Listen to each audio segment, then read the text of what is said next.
palavra profética de Jeremias. E esse era o cerne da sua mensagem. Povo hipócrita.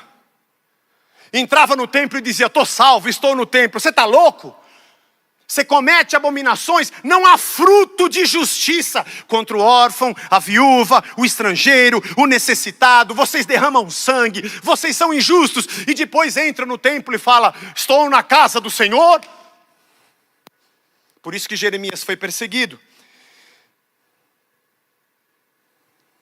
7 de agosto de 586 a.C., o dia em que a Babilônia entra em Judá, destrói o templo, derruba as muralhas de Jerusalém. E Jeremias, nesse mesmo ano, escreve as suas lamentações.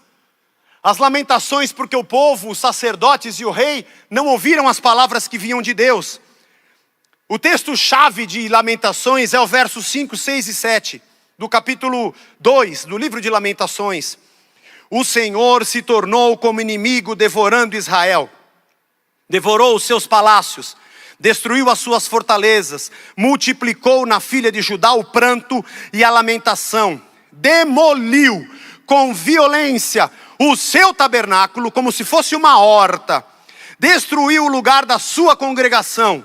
O Senhor em Sião entregou ao esquecimento as festas e o sábado, e na indignação da sua ira, rejeitou com desprezo o rei e o sacerdote. Deus deu um bico na religião. Porque a religião funciona na lógica do rito. Eu vou no lugar certo, e lá tem o sacerdote certo que me abençoa. Tem um dia certo de ir. E eu trago a oferta certa. E aí, o King Kong, que é Deus, fica tranquilo. E eu vivo a minha vida como eu quero. Deus chutou a religião. Leia Mateus 5, 6 e 7. Aliás, assista aos pensamentos do isolamento.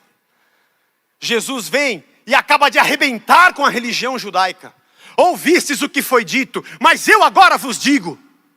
Porque Deus sempre desejou relação. Por isso Jesus diz: permaneçam em mim. O ramo não tem fruto se não permanecer. Não importa a religião que você faz. Isso é uma lógica pagã. Por isso eu costumo dizer, quando eu me refiro aos evangélicos do Brasil, da religião evangélica. Porque Jesus não veio para estabelecer uma religião. Jesus veio estabelecer uma relação.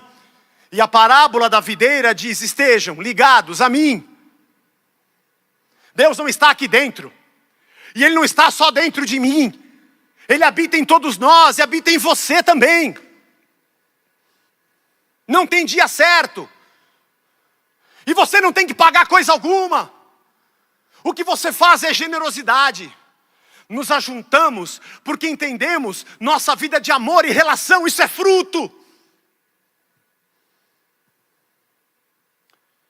E eu não venho aqui todo domingo nesse lugar vazio, esperando que você ache que a sua vida depende de mim. Essa é a idiotice da religião. Eu venho aqui para te servir. E se Deus deu um dom aos nossos irmãos que oram, hoje eles estão acompanhando 60 pessoas por chamada de vídeo, que são as visitas virtuais da nossa capelania. Estão ali para servir. E o pessoal da música que vem aqui para nos servir. Porque a lógica da igreja é serviço e doação. Isso é fruto de justiça e de amor. A lógica de Cristo é repartir e doar, não é ajuntar e acumular. Essa é a lógica da religião. Quem ama essa lógica é o clero. O clero adora isso. Os templos e o poder do clero, no dia certo, com o dinheiro certo. A Casa da Rocha prega Antigo Testamento, crê na profecia, crê. Então vou profetizar agora. Isso precisa morrer. A religião evangélica precisa acabar. Essa é a palavra dos profetas. Jeremias, Oséias, Miqueias, Deuteronômio, na palavra do profeta Moisés, que era do próprio Deus. E não dá em 40 minutos para eu falar tudo. Mas tem um caminhão de textos no Antigo Testamento que fala sobre isso. Eles tinham templo, sacerdote, sacrifício e guardavam o sábado. E Deus fez juízo contra eles, porque não é uma religião. É uma relação. Permaneçam em mim, e eu vou permanecer em vocês. E Jesus vem e fala, eu vou acabar com esse templo e reconstruir em 3 dias. 3 dias da sua ressurreição. João diz que ele falava do seu corpo, ele falava da sua igreja, e não de pedras. Ah, mas tem que ter o dia do sábado, que é o dia do descanso. Vocês estão cansados? Venham a mim, os que estão cansados. Meus discípulos fazem o que tiver que fazer no sábado, porque não é o dia, é uma relação. Ainda que você tenha um dia de descanso, todos os dias você é de Deus. E Pedro diz, nós somos uma nação de sacerdotes e reis. Não é mais uma pessoa, porque Cristo habita agora em todos. E não é mais o sacrifício. Eu sou o Cordeiro de Deus. O sacrifício definitivo. Deus não espera a lógica da religião. E eu digo a você que está em casa. Você precisa de uma relação com Deus. O fato de sermos uma comunidade e nos reunirmos em um lugar, o fato de nossos ministérios nos servirem e o fato de nós até contribuirmos, não tem a ver com a lógica religiosa do pagamento para que tenha promessas e resultados. Deus não mora nesse lugar, Ele não está só comigo, as bênçãos dele não têm preço para você e não tem um dia certo.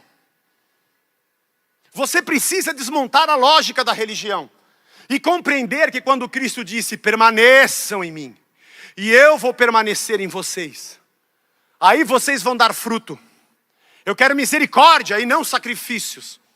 É isso que eu peço de vocês, que amem a justiça, que pratiquem o amor, que vocês repartam. Esse é o objetivo dos sinais que eu mostrei, para que nascesse fé, e crendo em Deus, vivessem a vida deles. Mas por isso Israel foi cortado. E por isso Jesus diz que tem ramos que acham que são da videira, mas eles não têm frutos, eles vão ser cortados. Não tem a ver com o rito, tem a ver com uma entrega verdadeira. Colossenses 2, 6, 7 e 8. Portanto, assim como vocês receberam a Cristo Jesus, continuem a viver nele, estando enraizados e edificados nele, e confirmados na fé, como foi ensinado a vocês, crescendo em ação de graças. Tenham cuidado para que ninguém venha enredá-los com sua filosofia, vãs sutilezas, conforme a tradição dos homens, conforme os rudimentos do mundo. Não permita que alguém venha dizer para você que você precisa do templo, do sacerdote, de dar dinheiro e do sábado. Porque nem Deus no Antigo Testamento queria isso. Que alguém com sutileza venha te enredar. Isso só te torna cada dia mais fraco. Mais fraco em Jesus e mais fraco na fé. E no meio da pandemia não tem mais templo. Estou desesperado. Não tem mais um lugar onde Deus mora. E o ungido não está aqui na minha casa. Eu não tenho que ir lá para ele pôr a mão na minha cabeça. Como é que eu faço para dar o dinheiro? Eu tenho que dar, senão Deus me abençoa. E está chegando o domingo, que é o dia certo. Qual que é o link, pelo amor de Deus? Aí eu brigo com o governo. Aí digo que estou sendo perseguido. Porque a minha cabeça funciona na lógica idiota da religião. Evangelho é a palavra de Deus para nós. Evangelho é o Logos de Deus, é a lógica de Deus. E o Logos é o Cristo, o verbo que se fez carne.